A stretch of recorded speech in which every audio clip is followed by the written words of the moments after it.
Добро вечер. Во 360 степени вечерва гостува државниот јавен обвинител Љупчо Коцевски, што е можност да го прашаме за неколку актуелни случаи на кои работи јавното обвинителство, за генералната состојба во и околу институцијата, како и за критиките дека е подложно на партиски, на бизнис влијание и дека недоволно прави во борбата против корупцијата.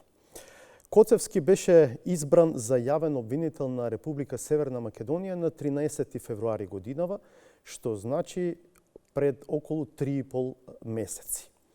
Господин Коцевски, добро вечер и добре дојдовте во 360 степени. Добро вечер, благодарам на поканата и поздрав до гледачите. На почетокот сакам да ве прашам за еден случај што е од висок јавен интерес, а тоа е речиси двонеделното неработење на хируршките сали во главниот клинички центар во државата Мајка Тереза.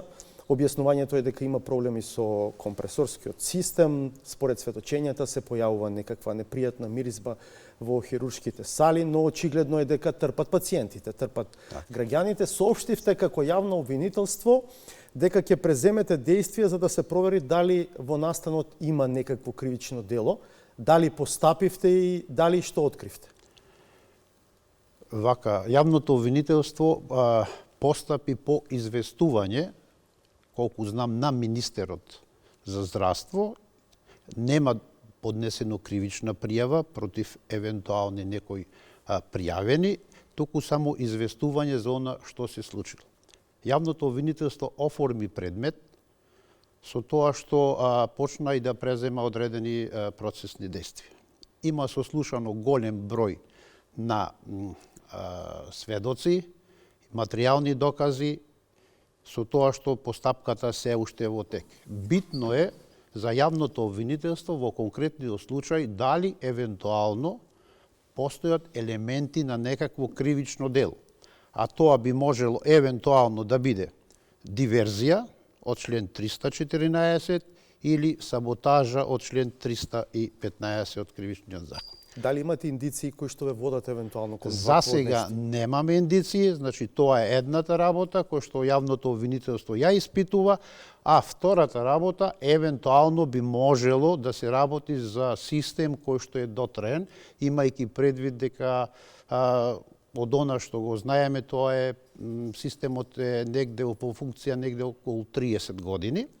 И сега битно е дали редовно се сервисирал, дали се вршеле проверки на истиот и така натаму, меѓутоа тоа е една работа, а за обвинителството е битно дали може во случајов да се работи за овие две кривични дела што ги спомнав, имајќи предвид дека обвинителството е само од кривично правен аспект, за обвинителството е битно дали во конкретниот случај има место за кривично дело и евентуално сторител. Рековте постапувате по известување од министерот за здравство, или доскорашниот министер за здравство, сега не знаеме точно како да го именувам, Илир Демири, тој јавно се посомнева во саботажа. Предпоставувам дека ја слушнавте таа изјава во телевизиско интервју, рече дека има сомнежи дека можеби станува збор за саботажа. Многу е тешко министерот да дава квалификации за евентуално кривично дело, имајќи предвид дека со она што располагал, секако дека не е доволно да однапред каже за кое кривично дело може да се работи. Тоа е работа на обвинителството, врз основа на доказите и фактите ќе се утврди дали би можело да стане евентуално за кривично дело саботажа или реков можеби и за евентуално кривично дело друго, диверзија и така натаму. Но уште еднаш, за сега немате индиции дека ова што го преземате ќе ве води кон таква констатација? За сега само се преземаат активности, се преземаат процесни действија, сослушани са голем број на сведоци, прибрана е документација материјална, така да постапката е во тек. За сега не можеме ни да споделиме никакви информации евентуално дали може да се работи за кривично дело. Друг случај кон кој се свртени очите на јавноста е двојното убиство на младата Вања Ѓорчевска и на пензионерот Панче Жежовски во Скопје во петокот информираше дека е поднесен обвинителен акт против 4 лица за убиство и грабнување, меѓу обвинетите и таткото на Вања. За прво осомничениот Љупчо Палевски Палчо, кој неодамна беше екстрадиран од Турција, беше соопштено дека истрагата продолжува и дека за него ќе треба дополнително да се очекува евентуално обвинителен акт. Првото моје прашање во овој дел би било дали е извршен распит на Палевски откако е дојден од Турција? Ако ми дозволите, првен би се осврнал на нешто друго. Еве и во оваа емисија ваша би дал апел на медиумите, на сите новинари, на сите што известуваат за настанот, доколку не се исклучи јавноста, имајќи предвид дека Законот за кривична постапка предвидува во одредбата, мислим 354, да во одредени случаи се исклучи јавноста, затоа што овде имаме и за да се зачува јавниот ред и мир, имајќи предвид дека сето тоа може да биде да предизвика револт кај граѓаните, затоа што во конкретниот случај се работи за убиство на свиреп начин. Се работи за убиство на малолетно дете и еден полнолетен граѓанин. За молницата вие што? За молницата ми е да сите медиуми, имајќи предвид дека настанот е актуелен, не даваат опис на действијата за како е извршено кривичното дело, имајќи предвид дека начинот на извршување на кривичното дело може да предизвика кај граѓаните бес, може да предизвика гнев, може да предизвика страв, чувство на загрозеност и секако дека тоа е сепак непријатна состојба и кој што имајќи предвид дека жртвата е малолетно дете, се работи за убиство кој на свиреп начин, тоа значи дека жртвата претходно страдала. Апелот вие откако ќе почне судскиот процес? Апелот е имајќи предвид дека обвинителниот акт се уште не е стапен на сила. Да. Откако ќе стапи на сила, да сите медиуми, известувачи, новинари се воздржат од действија, да ги коментираат и да ги соопштуваат действијата, имајќи предвид дека се со вознемирувачка содржина. Добро, ќе видиме и судот како ќе се постави во тој дел. Може би ќе реши да исклучи јавноста. Судот може дел од постапката која води да исклучи кога се работи за државна тајна, се работи за деловна и така натаму, меѓутоа може и кога се нарушува јавниот ред и мир и кога тоа може да предизвика револт кај граѓаните. Дали може сега да ми одговорите на моето прашање? Може, со тоа што вака, се работи за до сега поднесен обвинителен акт за 4 обвинети, со тоа што се уште нема обвинение за обвинетиот Љупчо Палевски и нема обвинение за лицето кое што го превезувало од Србија до Турција, со тоа што тој му бил, колку ја знам, и претходен адвокат, имајќи предвид дека се работи, тој се терети, не се терети, него засега се обвинува за кривично дело помагање по извршување на кривично дело. Со тоа што дали знаел или не знаел, тоа ќе се утврдува во текот на постапката, дали Палевски му кажал или не му кажал, тоа е ствар на постапка. Добро, дали Љупчо Палевски е испрашан до сега? Во моментов осомничениот Љупчо Палевски не е испрашан, не е извршен негов распит, тоа го оцени јавниот обвинител, меѓутоа имајќи предвид дека истиот има донесено од Турција одредени предмети, се вештачат тие предмети во моментов и после тоа јавниот обвинител е тој што ќе одлучи во кој момент истиот ќе го сослуша. Има индиции дека тие предмети може да бидат корисни за истрагата? За сега, секако дека јавниот обвинител тоа проценил, и затоа дал наредба да тие предмети се вештачат, ќе видиме што ќе покажа на крај. Дали има некаква груба проценка кога може да се очекува завршување на истрагата за Палевски, евентуално обвинение за него? Откако ќе се соберат овие докази, односно ќе се изврши вештачење на сите докази, ќе се изврши негов распит и ќе следи обвинение за истина. Не пречи тоа што поднесовте посебно обвинение за 4 други лица, а тоа што посебно ќе поднесувате очекувањата се такви сега да се чекаме нели да заврши истрагата, посебен обвинителен акт за Палевски? Не пречи затоа што постапката може да се спои, имајќи предвид дека за првите четворица притворот траеше 6 месеци и требаше да се поднесе обвинителен акт, имајќи предвид дека беа собрани доволно докази на кои што укажува дека постои основано сомнение за сторено кривично дело. Во соопштението од петокот, со кое што ОЈО Скопје информираше дека е поднесен обвинителен акт против 4 лица, немаше одговори на некои важни прашања што интересираат јавноста. Јас можам да претпоставам дека дел е поради тоа што се уште дел од истрагата не е завршена, но јас ќе се обидам да ги поставам прашањата на вас да ни кажете дали може и што може да одговорите. Да речеме, едниот аспект е тоа што во соопштението се вели дека осомничените испланирале грабнување на 14-годишното дете, Вања Ѓорчевска, со цел да присилат член на незиното потесно семејство да даде парични средства за откуп. Но нема објаснување зошто не останале на тој план, туку многу брзо потоа ја убиле. Дали за обвинителството е јасно зошто, ако мотивот бил грабнување заради изнуда на пари од член на семејството, зошто Вања е убиена неколку часа потоа?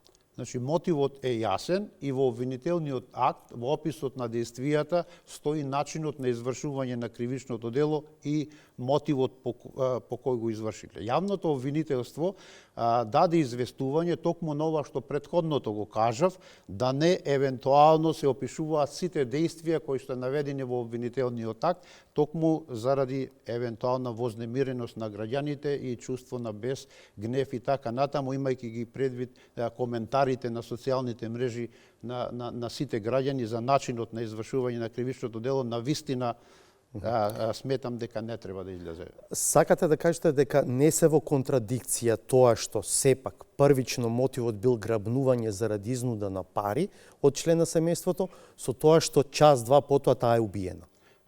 Пак ќе повторам, значи во обвинителниот акт описот на действијата е јасно даден, со тоа што и одредбата по кој се теретат обвинетите е јасно определена, меѓутоа во однос на мотивот исто така е наведен во обвинителниот акт, а во однос на други подробности од причините претходно изнесени не сакам да ги коментирам, имајќи предвид дека се работи, реков, за дете, кој што е убиено на свиреп начин, а тоа е страдање претходно. Првично се велеше дека ги фатила паника, затоа што наводно почнале да излегуваат информации дека таа е грабната. Држи таа теза? Вие ме прашувате за дел од истрагата, кој што не можем да коментирам, имајќи предвид дека веќе има обвиненија и тоа во текот на постапката ќе се докажува. Јавниот обвинител има доволно докази, како материјални, така и вербални, така за начинот на извршување на кривичното дело, јасно опишан, и тука нема тие. Дали освен искази на веќе обвинетите, имате и материјални докази дека Љупчо Палевски Палчо ги извршил двете убиства?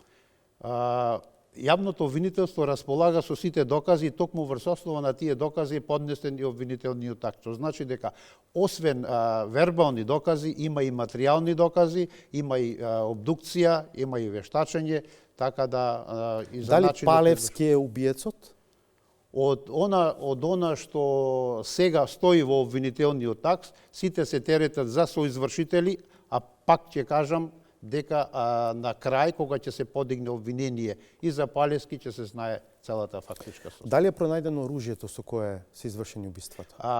Во однос на оружјето, непобитно е дека се работи за убиство со пиштол, затоа што се работи за калибар, односно куршум од пиштол 9 мм, тоа е докажано, а во однос на останатото ви кажав дека Во соопштението за поднесеното обвинение од петокот се наведува дека таткото на девојчето им помагал да го реализираат нивниот план и тој е обвинет за помагање во кривичното дело грабнување. Дали освен исказите од обвинетите, кои според она што беше јавно соопштено рекле дека Палевски им рекол дека таткото го открил времето на напуштање на девојчето на домот, имате и други докази за тоа што го товарите таткото? Секако, не се доказите само врз основа на вербални искази, туку постојат и материјални докази кои што се совпаѓаат со исказите на вербалните докази, и во тој правец токму е поднесено и обвинение само за кривично дело помагање во грабнување, а за тоа се однесува за таткото на... Може да ни кажете каков доказ имате дека таткото тоа го стои направил во тоа? обвинителниот акт, и во овој случај, имајќи предвид дека обвинителниот акт се уште не е стапен на правна сила, не би се впуштал во однос на доказите и врз основа на кој доказ што произлегува. Добро, но сметате дека имате цврста теорија на случај и дека Така е. обвинителниот акт ќе успеете да го докажете Така на е, суд? фактичката состојба е целосно утврдена од страна на јавниот обвинител. Обвинението е поднесено и не се сомневам во исходот на постапката и во докажувањето, имајќи предвид дека се работи за доста докази кои што се приложени, така да нема проблем. Еден друг случај исто така го сврте вниманието на јавноста. Може би прв пат се случи да биде уапсен врховен судија за кој што првичните сознанија беа дека бил фатен ин флагранти како врши кривично дело. Сега во тој случај првоосомничен е врховниот судија Наке Ѓоргиев, второосомничен е член на Советот на јавни обвинители Иџет Мемети. Како тече истрагата досега, дали може да ни кажете? Вака, првите дејствија што ги презеде полицијата, односно СВР. Јавното обвинителство на почеток не беше вклучено, со тоа што дури и јас разбрав од медиум дека има фатено судија со подкуп, со тоа што полицијата поднесе до јавното обвинителство за двајцата, се изврши претрес и во канцеларијата на двајцата осомничени и во нивните домови, мислим, со тоа што за прво осомничениот Наке Ѓорѓиев имаше место за определување на притвор, тоа го проценил јавниот обвинител и за него се определи притвор, со тоа што за второ осомничениот, кој што е член на Советот на јавни обвинители, во дадениот момент јавното обвинителство немаше докази, имајќи предвид дека и од сите прибрани докази и од она што е од претресот немаше доволно сомнение за евентуално определување на тешка некоја мерка, и затоа јавниот обвинител се определи за полесни мерки, а тоа е одземање на патната исправа и... Обвинителе, тоа што ова е сепак акција на МВР, како го доживувате како јавно обвинителство? Зошто, да речеме, синот на засегнатиот не решил да дојде да пријави во обвинителството, туку пријавил во полиција? Не можем тоа да го објаснам. Поврзано ли е со нивото на доверба?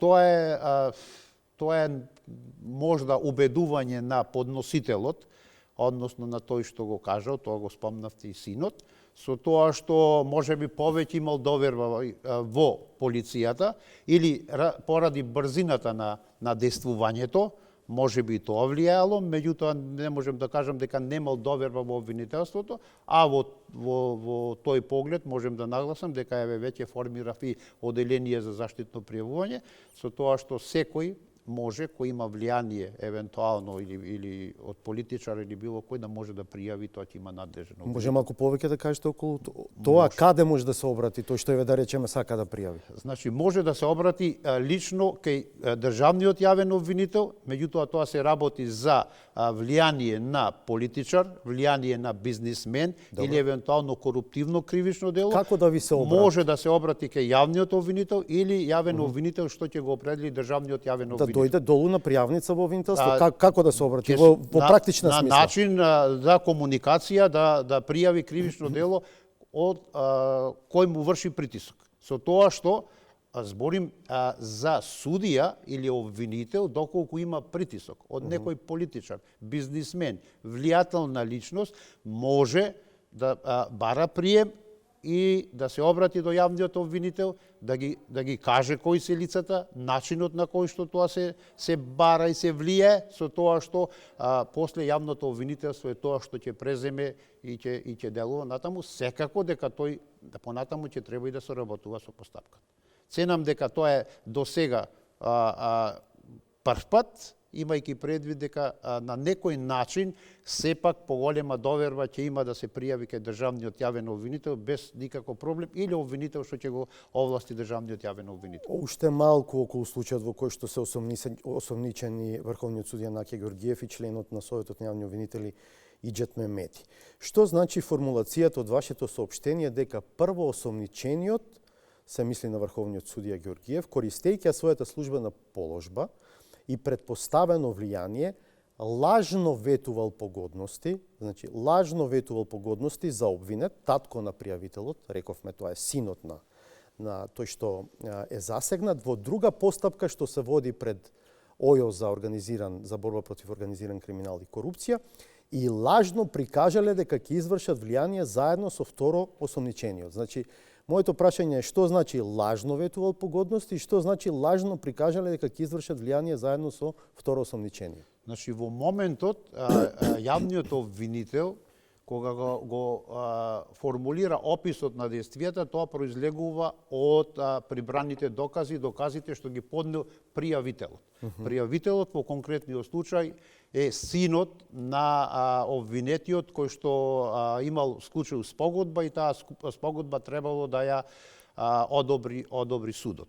Што значи дека не може јавното обвинителство однапред да тврди дека тоа било навистина така, затоа што начинот на кој што влијал или не влијал, тоа ќе се докажува во текот на постапката и првата квалификација е за член 359 примање награда за противправно влијание.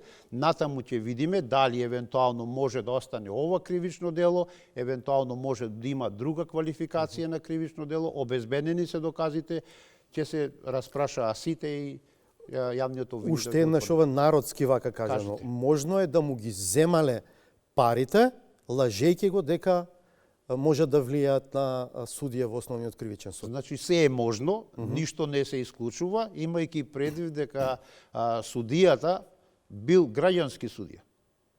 Не бил кривичен судија, па евентуално За врховниот судија сега. За врховниот судија. Меѓутоа, сите тоа се предпоставки, така да во моментов не можеме да кажеме ништо повеќе од она што е кажано во самото соопштение, имајќи предвид дека се совпаѓа сега и денот кога се спогодбата е одобрена на судот и денот кога го фатиле со Да, тоа што се слуша е дека наводно на синот му е кажано дека може да влијаат спогодбата да не биде прифатена во основниот кривичен суд. Значи, во однос на фактичката состојба не би коментирал, тоа ќе се докажува во тек на постапката. Значи, сите докази, првен што треба, основно е правило да се обезбедат на законит начин. Добро. Во јавноста имаше нешто околу тоа, меѓутоа со оглед дека сега се работи за истрага, се работи за притворенички предмет, во оваа фаза на постапката, освен она што е до сега кажано, може ли да потврдите дека постои снимка која што ја направил пријавителот, тоа е синот на градоначалникот, поранешниот градоначалник на општина Новосело, на која што се слушаат гласовите на прво осомничениот и на второ осомничениот индиректно, и дали, ако е така, дали таа е доказ во постапката? Пред малку кажав, значи првен доказите, сите докази, за да имаат правна сила и правно дејство, мораат да се обезбедат на законит начин. На ова ваше прашање дали има и кој доказ ќе го цени јавниот обвинител што е обработувач на предметот, така да сега не би споделувал. Ајде теоретски, ако има снимка направена од пријавителот, таа може да биде доказ во постапка. Знаете и сами дека во одредени случаи кога имаше и кога малолетното дете, односно дадилката, така, дома, за снимките од камерата дома. Да, затоа што тоа не може да сведочи, е немоќно лице, тогаш снимките може евентуално да бидат секако доказ. Меѓутоа овде не можам да ви кажам во оваа фаза сега и што ќе биде проценка на јавниот обвинител и во однос на ова што го кажавте претходно. Добро, индиректно ми потврдивте дека има снимка. Не, во однос на тој дел, стварно не можам да давам податоци во оваа фаза за истрагата, тоа ќе биде и јавно објавено кога ќе дојде и... Добро. Можно ли е да се води финансиска истрага во овој случај? Интересно е дека вие во вашата програма, баш погледнав пред ова интервју, меѓу другото, програмата со која што се кандидиравте да бидете јавен обвинител на Република Северна Македонија, меѓу другото зборувате за зајакнување на капацитетите во делот на водењето на финансиски истраги. Дали може кривичната да биде проследена со финансиска истрага? Очигледно дека и вие сте добро упатени во предметот, ќе ви кажам дека можно е да се води и финансиска истрага и да се испитува евентуално имотот на можно или веќе почната? Имотот на обвинетиот, целокупниот имот и на неговото семејство.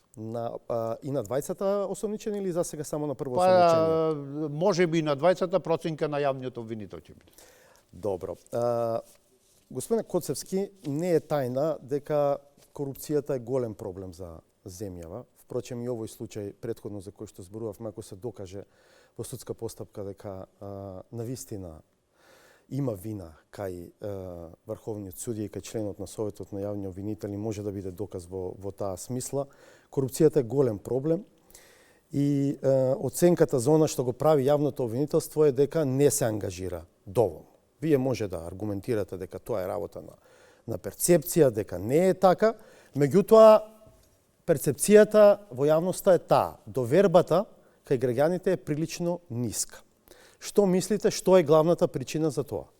Видите, точно е тоа дека перцепцијата за сега кај јавното обвинителство, па и кај целото правосудство е негде околу 2-3-4%, што е навистина застрашувачки, имајќи предвид дека до сега не била таква перцепцијата, меѓутоа тука не можеме ние да побегнеме и секако мораме да ги тоа е и реалност. Сега како да се подобри перцепцијата, тоа го нагласив и во мојата програма и го истакнав, а тоа почнавме и да го реализираме, почнувајќи од транспарентноста, имајќи предвид дека од моето доаѓање, од моето именување како јавен обвинител се зголеми транспарентноста на јавното обвинителство, имајќи предвид дека освен соопштенијата кои јавното обвинителство ги дава секојдневно и доста се јасни и разбирливи и прецизни, јавното обвинителство еве прв пат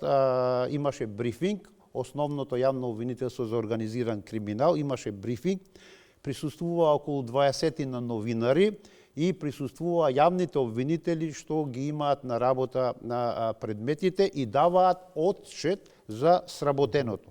Сега негде планирам таму негде новембар или на крај на октомври да има повторно, со тоа што би ги повикал и сите виши јавни обвинители од целата држава, имајќи предвид дека и на другите подраше може би има предмети кои што се од интерес за јавноста и да дадат отчет. Затоа што транспарентноста е многу битна работа и секој јавен обвинител за периодот кој што го има предметот мора да каже што сработил, до каде и така натаму. Многу полезно е кога и предметните обвинители за конкретни предмети може да зборуваат отворено и јавно за медиумите. Токму тоа ми е целта, затоа што јас како државен обвинител можем да ги знам површно, повеќе или помалку предметите, а јавниот обвинител кој што го работи предметот е навистина упатен и може во детали тоа да го опише и да каже до каде е постапката, кои действија уште престојат, кога отприлика може да се заврши постапката и така натаму.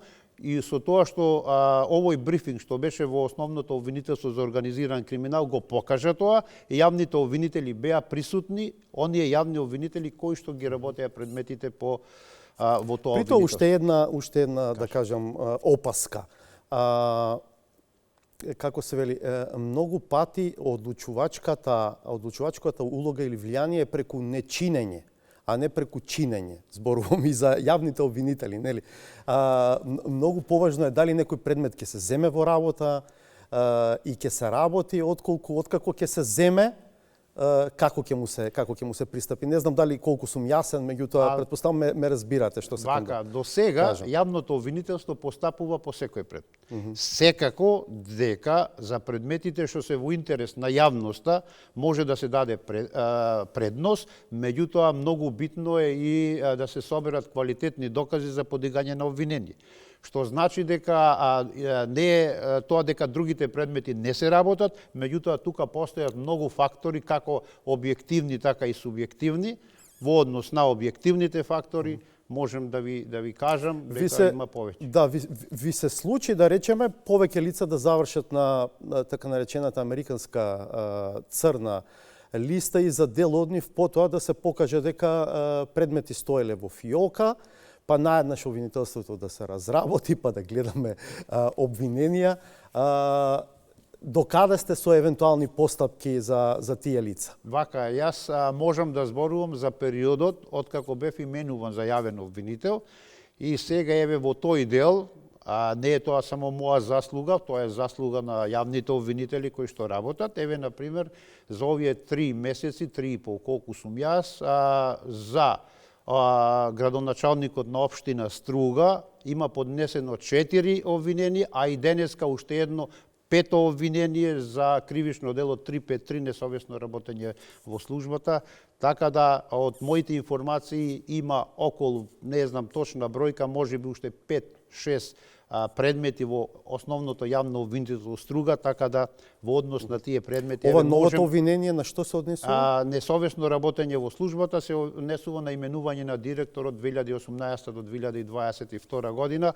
Без разлика што се работи за обвинителен предлог, сепак се работи за кривично дело и ова е пето обвинение за овој период од 3,5 месеца, сега ќе почне судење. Да, нели е, сега знам, вие ќе речете, јас сум од пред 3,5 месеци шеф на обвинителството, ама нели е понижувачки, нели е срамно за обвинителството, дури откако Мерко заврши на американската црна листа, да се случува сето ова? Видите, во однос на тој дел за одредени кривични дела, знаете дека се смени законот, а конкретно за кривичните дела од злоупотреба на службена положба и овластување, и тие кривични дела беа во главном во надлежност на основното јавно обвинителство за организиран криминал, имајќи предвид дека повеќе се работеше за 353 став 5, а тоа беше јавни тендери и така натаму. Меѓутоа, со измените на кривичниот законник, во тој дел казната сега, знаете, се намали и тие кривични дела спаѓаат сега во надлежност на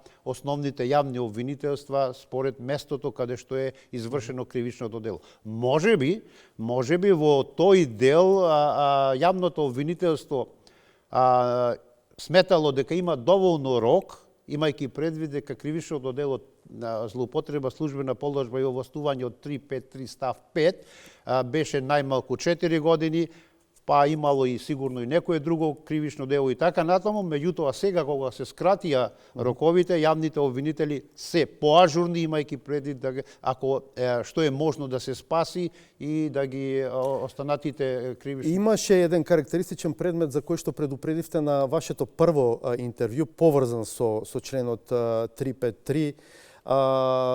Имате увид што се случува со тој предмет? Од наша да страна објасниме за јавноста, ако сакате малку да го дадеме контекстот. Од наша страна поднесена е иницијатива за подигање на барање за заштита на законитоста, со тоа што мислам дека во теков на неделава Врховниот суд има закажано седница и ќе решава по тој предмет. Од она што го разбрав од обвинителот кој постапува по предметот, тој е наш обвинител во Републичкото јавно обвинителство, имало една седница, меѓутоа имало судија кој учествувал претходно во постапката иста и морал да се изземе, така да очекуваме позитивен исход сега мислам дека и неделава. Инаку што беше опасноста? Опасноста е вака, имајќи предвид дека таа пресуда обвинетиот се ослободува, односно обвинетите се ослободуваат од обвинение, а се работело за застареност на кривично гонење, во случај кога постои пресуда со која што обвинетиот е ослободен од обвинение, тогаш немаме конфискација. Во спротивно, кога се работи за пресуда ако е застарено кривичното дело, конфискацијата може да продолжи, конфискација може да има и тоа е разликата меѓу едно и друго. И очекувате да го спасите, условно кажано, случајот. Барем овој дел во кој што може да се спаси. Тоа сепак може би изолиран случај и мислам дека е така, меѓутоа да не биде тоа пракса, затоа што на секој изолиран случај одбраната после во текот на постапката си наоѓа маневр за евентуално тоа да го користи како некаков став на Врховниот суд и сметам дека во тој дел Врховниот суд ќе не го уважи барањето за заштита на законитоста, така да и ќе бидат јасни некои работи.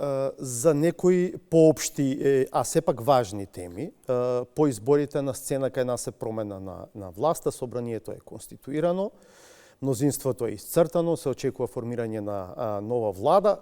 Партијата за која се очекува да биде носечкиот столб во новата влада, ВМРО ДПМН, во изборната кампања се залагаше за распуштање на Советот на јавни обвинители, вие сте член таму по функција, и утврдување нови критериуми за избор на нови членови на Советот на јавни обвинители. Што мислите вие за идејата за распуштање на Советот на јавни обвинители? Видите, имајќи предвид дека и сега, согласно законот, дел од членовите на Советот на јавни обвинители се избираат од подрачјето на тоа јавно обвинителство, што значи дека четворица членови се јавни обвинители од подрачјето на јавното обвинителство Гостивар, Битола, Скопје и Штип. Понатаму има членови кои што ги истакнати правници кои што ги бира собранието и член по функција е државниот јавен обвинител, така да во тој дел дали тие што евентуално у програмата им било дека ќе се распушти, меѓутоа начинот на избор натаму како ќе биде, имајќи предвид дека во спротивно пак судскиот совет е дефиниран со Устав. Да, треба да се менува Уставот. И таму треба и евентуално да се смени и одредбата за Има приговори дека дури да се случи тоа, да се најде правен начин да се случи тоа, дека тоа би било преседан и вовет можеби при секоја промена на власта да се случува нешто слично. Што мислите вие за тој аргумент? Па вака, ниту членовите на судскиот совет, ниту државниот јавен обвинител не се менува со промена на власт. Тој си има функција, односно членовите си има и кога и биле избрани, така да во однос не би требало да се менува. Инаку да речеме Зврлевски го сменија откако дојде ова гарнитура на власт таму 2017. Вака сегашниот закон за јавно обвинителство предвидува постапка во тој дел, исто како и начинот за именување на јавен обвинител. Што значи дека јавниот обвинител, државниот јавен обвинител, доколку стори тешка дисциплинска повреда и по предлог на Советот на јавни обвинители може да предложи до владата и разрешување и така натаму, што значи дека постапката, освен што е поприлично сложена, треба да се направи и повреда. Ако евентуално мислите дека јас да преведам според ова што го кажувате, иако сте избран пред 3,5 месеци на предлог на владата на СДСМ и ДУИ и од пратениците на СДСМ и ДУИ и покрај новото мнозинство во собранието, вие не очекувате да бидете разрешен. Видите, во моето досегашно работење, 30 години и како адвокат и до сега работам честно, одговорно и ажурно, со тоа што само можем да ви кажем, како обвинител во однос на ажурноста, секој месец сум немал ни еден предмет во работа, што значи секој месец 0 предмети, сите сум ги завршувал. Во однос на законитоста... Сте имале малку предмети или не што? Малку предмети, имало и други обвинители, сум имале и 20, 30, 40, 50 предмети, меѓутоа секогаш сум толку ажурен што на крај, тоа има и записници, сум ги сработил сите предмети. Во однос на законитоста, до сега немам ни една забелешка од извршените надзори во тоа време, така да и понатаму ќе продолжам да работам честно, законито, на начин кој што тоа го предвидува законот и по мене нема потреба евентуално да се плашам дали може власта да ме разреши и така натаму, тоа оставам на власта, ја ќе си продолжам работата на начин на кој што и до сега сум го Во овој работил. дел уште едно прашање. ВМРО најави и проверка на имотот на јавните обвинители и нивните семејства. Треба ли тоа да се направи според вас? Видите, во секој случај има механизми да се провери за имотот на јавните обвинители и на судиите, не само на јавните обвинители. Меѓутоа, кога се проверува имотот, многу полесно е да се провери имотот што се наоѓа во државата.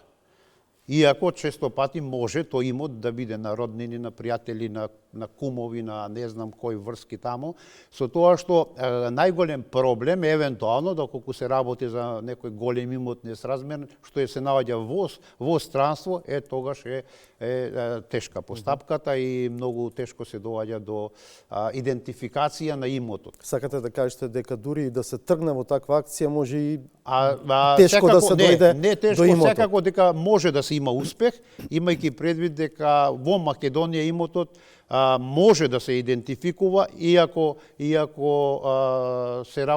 е пренесен на друго име, затоа што сепак се работи за мала земја и така натаму што некои работи некогаш и се знаат. Реков, сега во начинот на кој што се избира јавниот обвинител на Република Северна Македонија, вклучена и владата, потоа го бира собранието со апсолутно мнозинство. Дали според вас е соодветен овој начин? Имајќи ги предвид критиките за влијание од извршната власт врз јавното обвинителство. Видите, во законот е така предвидено, со тоа што можем да нагласам дека и сега во последниот период, а под покровителство мислим дека на Европска унија, се работи на измени на законот за јавно обвинителство. Меѓутоа во овој дел до сега од јавниот обвинител што ни е представник во таа група за изготвување на законот, само се обрнува внимание на дисциплинската постапка, начинот на разрешување на јавните обвинители, каква дисциплинска повреда се стори, се зголемува типот на дисциплинската повреда. До сега имаше тешка и лесна, сега може би да има и лесна, средна и тешка. Но така не се во проблематизира, за сега, начинот на избор на државниот јавен обвинител. Во тој дел за сега немаме ни окажување ни од странскиот фактор, да во тој дел сега се задира.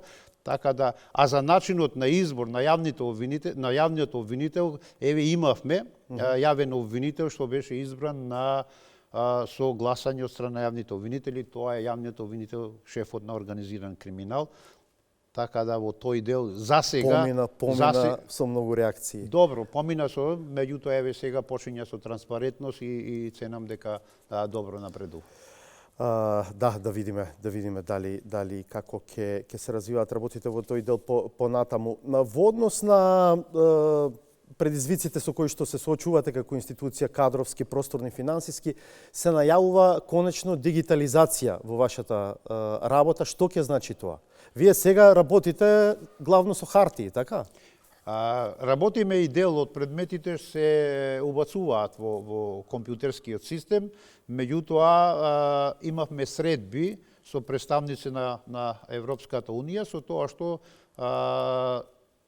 ќе има процес на дигитализација и за управување со предмети, ќе се вложат вкупно многу големи средства, и од други сфери, меѓутоа опфатено и јавното обвинителство. Имавме состаноци со тоа, ценам дека и тоа е многу битна работа, имајќи предвид дека ефикасноста и брзината ќе секој случај ќе влијае. Имате рокови кога тоа може да се спроведе? Од прилика она што ни го наговестија представниците кога го имавме последниот состанок, негде од прилика околу година и пол, тоа може да се реализира. Да се стави во функција. Да се реализира и има негде можда и над 6 милиони евра за сите меѓу кои офатени сме. Имате ли увид зошто не функционира еден друг систем кој што го воспостави ОТА, во кој што беа поврзани сите институции кои што се дел од барањето и одобрувањето и спроведувањето на посебни истражни мерки, дел од нив. Информациите се дека системот е веќе известно време, ако не и повеќе од половина година, функционален, ама дека не се користи. Зошто? Вака, упатен сум во тоа, затоа што јас како државен јавен обвинител, согласно законот, и претходно, баш единствен сум што ги работим што сум шеф на оделението за следење на комуникации и метаподатоци, и бев присутен, тој софтвер е готов. Бевме присутни тогаш со министерот за внатрешни работи, тогашниот јавен обвинител, сите јавни обвинители од конкретно што работат во Скопје, односно организиран криминал и основното јавно обвинителство, со тоа што тогаш ни се презентираше само безбедноста на тој систем, меѓутоа не профункционира, имајќи предвид дека тогаш опозицијата тврдеше дека има евентуално некакво влијание со така наречениот предатор, што тоа немаше врска и требаше по наоѓање на Министерството за внатрешни работи плюс некој одобрение да се извади и тој систем не профункционира, меѓутоа во тој дел имаме и канцеларија. Да не зборуваме за две различни работи обвинители? Да, предатор е една работа, ова вие што го кажавте е софтвер кој што е многу софистициран. Тој според моите информации си е акредитиран, си има добиено акредитација од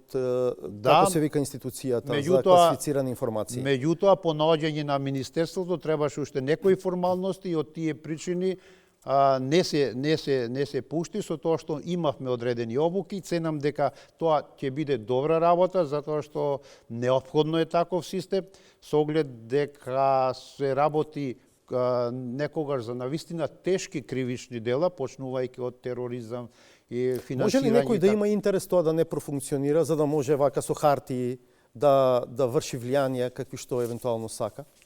Видите, интерес, секогаш треба да се гледа интересот на државата. Во конкретниот случај, интерес на државата е тоа да профункционира. Затоа што не може криминалците да бидат пред државата. Ако профункционира овој систем, што сметам дека навистина и ќе биде и функционален, обуките дел се завршија, така да имаме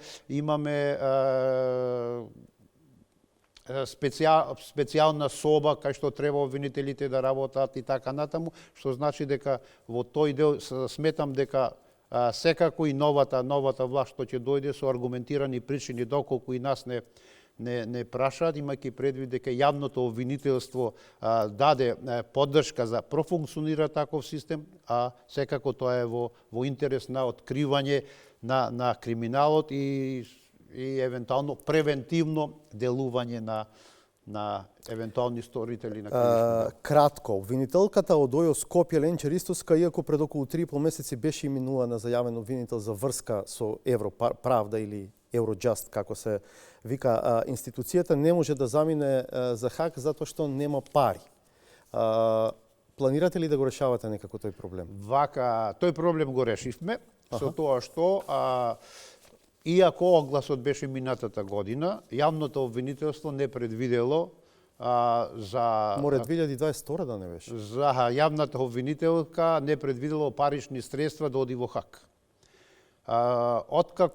Откако беше избрана, односно од страна на министерот,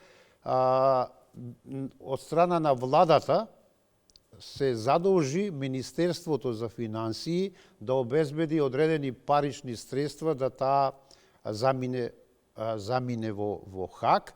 Меѓутоа, Министерството нас ни прати допис со тоа што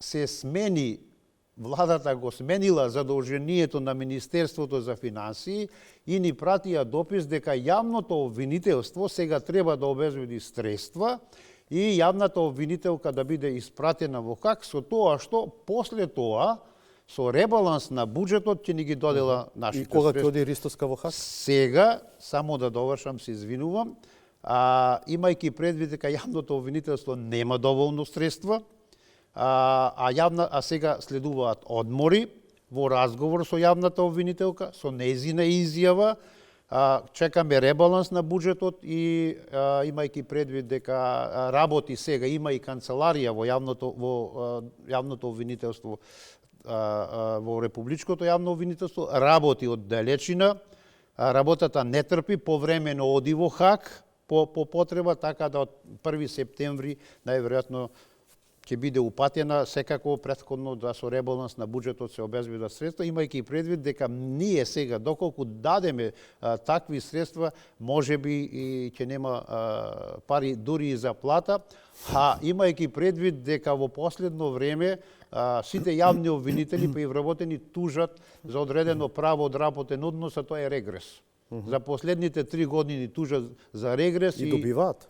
Па засега има пресуди, меѓутоа и износите не се мали, над 1000 евра се износите, што значи дека и сега со ребаланс на буџетот и за до година ќе бараме, па не знам, можеби 1,5 милиони евра средства за евентуално ако тужа сите дека тие мора да биде оштетени, а судот застанал на страна на обвинителите, односно случаи. Полека привршуваме. 360 степени пред известно време објави серија стори за нелегални легализации на габаритни објекти во општина Чаир.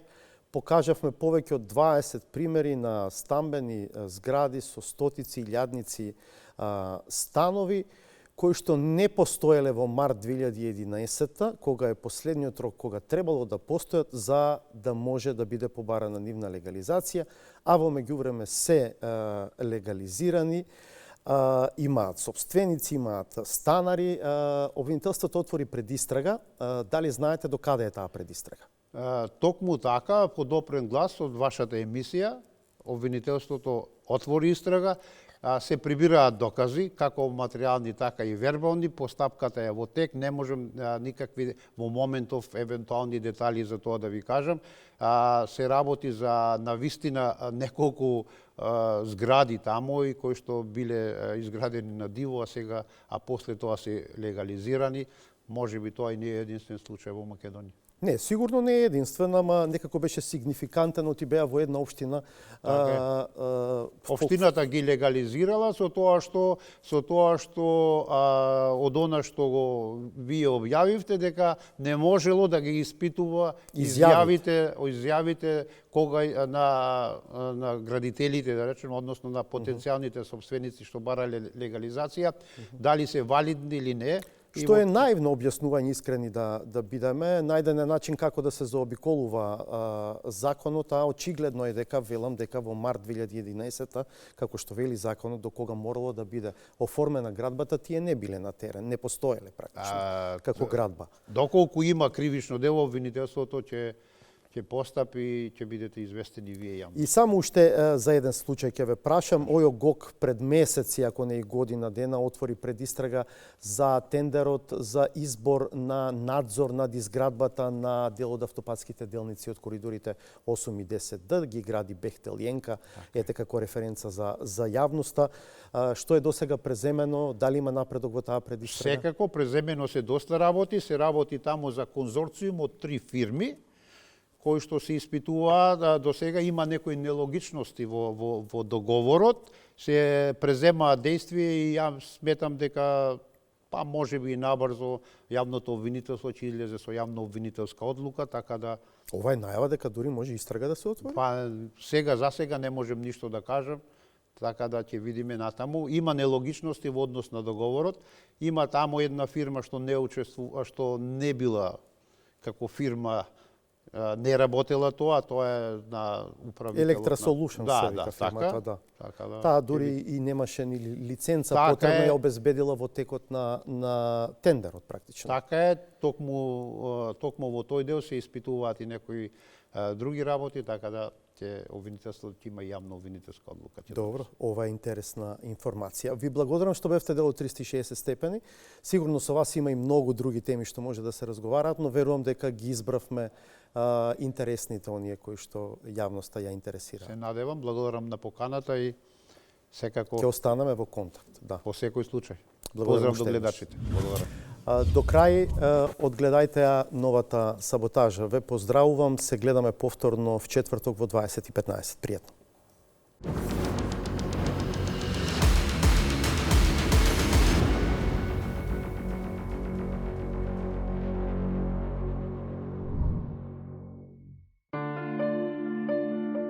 Наспроти големите игранки кои се во центарот на вниманието, малите терени во вторите лиги, постизборно се случува вистинско шоу. Периодот на трансфер е отворен, па се рефлектира врз позициите во тимовите. Кој е за? Не знам од кај е овде директор. Од кај е овој? Ама не овој од СДС-от и вие гласате. А сега е кај вас? Добро. Добро. А од кај Макси?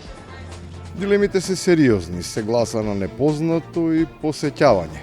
Со оглед дека изгледа од Скопје тешко стигнуваат директиви. Па кој чул добро, кој не чул уште подобро. Завршна сметка Кузман Шапкарев Битола, кој е за, ве молам да крени рака. Менте од ВМРО е директор. Го смена ја некни, не ти имат кажан. Со оглед на исходот на парламентарните евидентно е дека берзата и на локална е отворена, но не е секој подготвен да го напушти бродот што тоне, надавајќи се дека во перспектива ќе има некое чамче за спасување. Кој е за? Од СДС овде, значи. Добро. Да, не допремина изгледа. Ништо поразлично не се однесуваат ни од победничкиот табор. Ниту тие имаат доволно информации кој во меѓувреме го сменил дресот и станал нивен, а кој одбива тоа да го стори, па им се провлекува и некоја грешка за која мора да бидат предупредени. Кој е за? Извинете, од СДС овде, да не имате грешка.